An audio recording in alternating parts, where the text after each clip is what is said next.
The story so far revolves around Ichikawa, who is a small, shy middle school student, but within his heart, he fantasizes about killing his popular classmates with the beautiful class idol, Anna Yamada, being his prime target. He often goes to the school library to stay away from others. Unknowingly, he meets Yamada there one day and plots to kill her.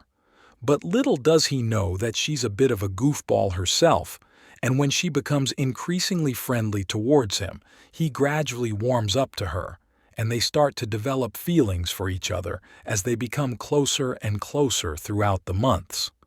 The story shifts to the present, where Chi asks Ichikawa about his broken arm and explains how Yamada told her that he broke it on a snowy mountain in Akita, while Yamada grabs her and asks her to stop. It is revealed that during summer break, Ichikawa tries to take a photo of his hometown for Yamada but slides down the slope and breaks his arm. Chi then asks Ichikawa whether she could write on his cast, but he feels pressured by all the attention he's getting. Adachi then slams his desk and tells Ichikawa not to get cocky because of one broken arm. Chi then mentions the Akita charm on his shirt, which Ichikawa bought for Yamada and himself during his visit to Akita. She then tells him it looks gross and walks off with Serena. He takes the charm off and puts it inside his bag, and Yamada walks up to him, telling him that if he needs any help, she's there for him. Afterward, Maeda-sensei talks to Ichikawa outside the classroom, mentioning that it must be tough for him to take notes being right-handed. Maeda, then, suggests that Ichikawa should ask someone for help during class and recommends Yamada since she sits near him. However, Ichikawa hesitates, considering Yamada's busy schedule and not wanting to burden her. He ultimately declines the offer, stating that they aren't that close. Ichikawa then tells Maeda that he can manage both class and lunch with one hand. He enters the classroom, only to find Yamada listening near the door. She looks hurt at what he said and goes past him without saying anything. He curses his actions and festers on how all the progress he felt he'd made with her over the winter break just went up in smoke. During the break, he realizes that he can't keep up with writing on his left hand and considers who to ask about taking notes from, and looks over to Yamada, but she turns away from him. He thinks that Hara would help, but considers Yamada, and how bad of an idea that would be. Finally, Adachi gives Ichikawa a copy of his notes, mentioning that Yamada asked him to do so because her handwriting is too sloppy to share. After school, Ichikawa encounters Yamada at the shoe locker and awkwardly apologizes. She asks him what for, insisting on hearing the full apology. He mumbled for a while but finally admitted that he didn't want to force her to help him, but realized that she was the one he wanted to rely on the most. She curls up next to him and says that she knows. Outside the gate, Yamada offers to take his bag, and he begins to refuse, but remembers that he just agreed to rely on her and accepts. The two continue their walk, and Ichikawa tells her that she shouldn't talk to Adachi so much. She wants a reason why and teases him several times to no answer. During the weeks, Yamada basically looks after Ichikawa at school, whether it be taking care of his lunch or helping him read a book. While in the classroom, the boys were surprised to see Yamada featured in an idol magazine.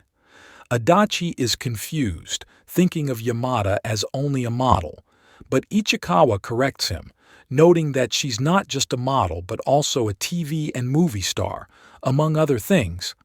The boys then suggest that if she's in an idol magazine, maybe they will soon see her in a bathing suit. As the girls walk past them, Adachi muffles his voice, expressing his desire to see Yamada wearing a micro-bikini. After school, while walking together, Yamada asks Ichikawa if they were discussing boys' stuff earlier, which he denies. Both of them stop by a convenience store, and Yamada pretends to be surprised to see herself in a magazine. She tells Ichikawa how she felt nervous during the shoot, but the staff was nice to her. She realizes, however, that he probably won't care about this stuff, but Ichikawa grabs her hand and compliments her, saying she looks pretty as always. This brings joy to Yamada, prompting her to buy the magazine for him. The next day, in home economics class, Yamada struggles to break an egg, and it spills everywhere.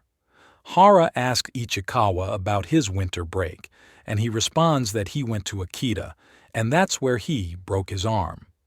Yamada joins them, mentioning that the others chased her away. Hara shifts the topic, asking Yamada about her summer break.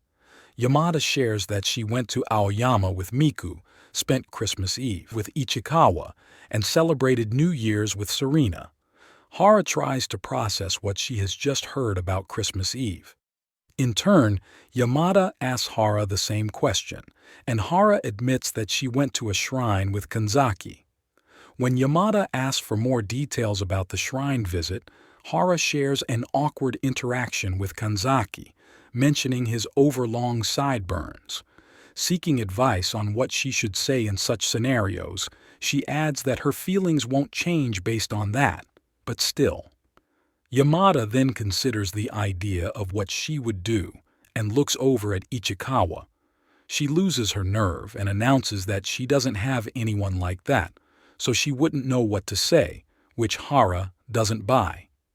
Afterward, the students pass around their burnt remains of pancakes.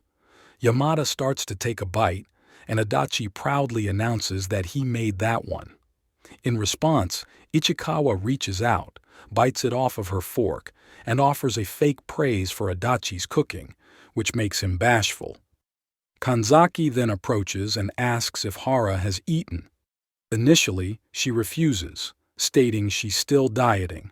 However, Kanzaki reassures her, saying she's fine just the way she is. Hara aggressively stuffs a bite into her mouth and adds, "In that case, don't ever grow out your sideburns again." Later in the library, Yamada helps Ichikawa to read a book but dozes off, drooling in the process. Afterward, she appears gloomy about being unable to assist him. However, Ichikawa reflects on the positive impact her mere presence has on him and wishes he could express it to her. Changing the subject, he retrieves his phone to share photos of his sister during her coming-of-age ceremony. Yamada finds the picture adorable. Suddenly, Ichikawa recalls that he had forgotten to send her a picture of his hometown. As he scrolls, Yamada stops him at a blurry image with branches. He tells her that it was taken when he slipped and fractured his arm.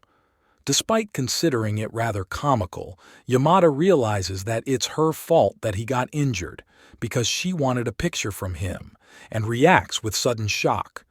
Ichikawa quickly realizes he shouldn't have shown her the picture and tries to change the topic, mentioning how it may snow tomorrow.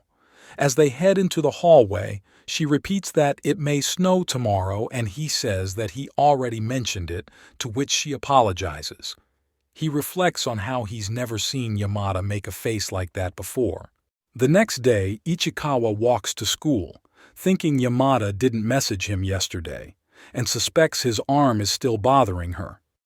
As he passes by Yamada's friends, Moeko calls out to him. She mentions that Yamada's behavior has been unusual lately, and Chi points out that she only had one box of fries at McDonald's, whereas she typically orders 2. Moeko and Serena stare him down, asking if he knows anything, but he plays dumb. Just then, Yamada walks past and greets them, and everyone takes their seats for class. Inside the classroom, Yamada is going through her bag and panics. She declares that Akita Kyoutarou is missing. Chi asks who this person is, but she downplays it as not a big deal. As the girls leave, Ichikawa asks her if she had it when she left the house, and she considers that maybe she just left it at home. As Yamada is still looking through her bag, Maeda-sensei tells the students that classes are ending early due to the snow. At the shoe lockers, he runs into Hara, who is looking underneath the boards in front of the shoe lockers. Hara explains that she overheard them and says Yamada seems sad that she lost the charm. Hearing this, Ichikawa resolves to find it himself. He walks through the snow-covered streets, breaks up the small snow piles with his umbrella, and starts searching. Moeko then comes up to him, mentioning that Yamada doesn't usually take this street, and shows him the right direction. Realizing the situation, she messages Yamada. Ichikawa continues to break clumps of snow when he suddenly runs into Yamada. She tears up and says that the charm wasn't at her house, and she couldn't find it anywhere. However, Ichikawa stops her, reassuring her that it is out there, even if she can't find it. He says it won't disappear and she shouldn't worry so much. At that moment, he sees the charm dangling from a nearby tree and points to it. He grabs it and says that someone must have found it and hung it there. She thanks him for finding it and pulls him in for an embrace but cuts it off, and he suddenly sneezes. She looks behind her towards her apartment and offers to let him inside to warm up, surprising Ichikawa. And that is the end of the video. Thank you for watching.